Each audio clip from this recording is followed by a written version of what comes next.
আসসালামু আলাইকুম রহমতুল্লাহ। প্রিয় দর্শক, কেমন আছেন? আশা করি ভালো আছেন। প্রিয় দর্শক, জাতীয় বিশ্ববিদ্যালয় 2025-26 শিক্ষাবর্ষের স্নাতক ভর্তি পরীক্ষার রেজাল্ট আজকে দুপুরে প্রকাশিত হবে বলে জানিয়েছেন উপাচার্য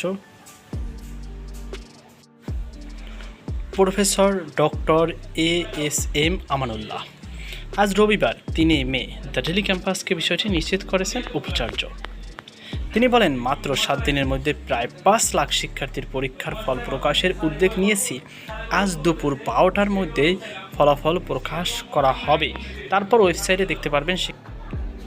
আর হ্যাঁ, আপনি যদি আমাদের চ্যানেল নতুন ভিউয়ার্স হয়ে থাকেন তাহলে অবশ্যই আমাদের চ্যানেলটি সাবস্ক্রাইব করে রাখবেন। শিক্ষার্থীরা এদিকে এবারে ভর্তি পরীক্ষায় 4,53,148 জন পরীক্ষার্থী পরীক্ষায় অংশ নেন বলে জানা গেছে। সেই হিসাবে আসন প্রতি লড়বেন প্রায় 2 জন শিক্ষার্থী। উপাচার্য প্রফেসর ডক্টর এএসএম আমানুল্লাহ বলেন, পরীক্ষা সারা দেশে মোট 880টি কলেজে 375টি সরকারি ও 505টি বেসরকারি 4,52,885 আসনের বিপরীতে এই ভর্তিযুদ্ধে অনুষ্ঠিত হবে।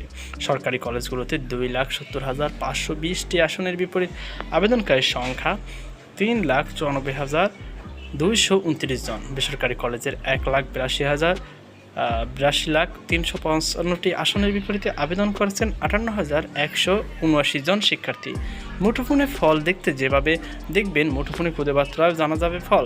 ফল জানতে NUATHN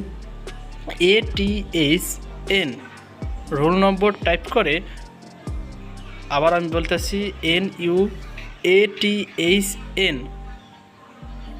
রোল নম্বর টাইপ করে তারপর 16322 নম্বরে পাঠাতে হবে। ফিরতি খুদে বার্তায় ফলাফল জানা যাবে।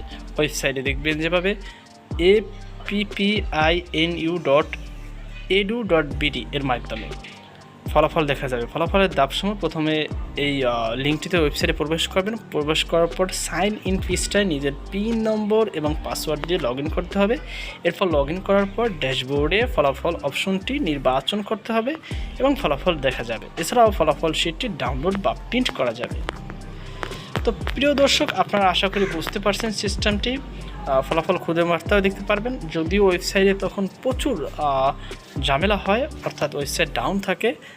তাছাড়া আপনারা দেখতে পারবেন NUATHN লেখার পর রোল নম্বরটি লিখবেন, টাইপ করবেন 16342 নম্বরে।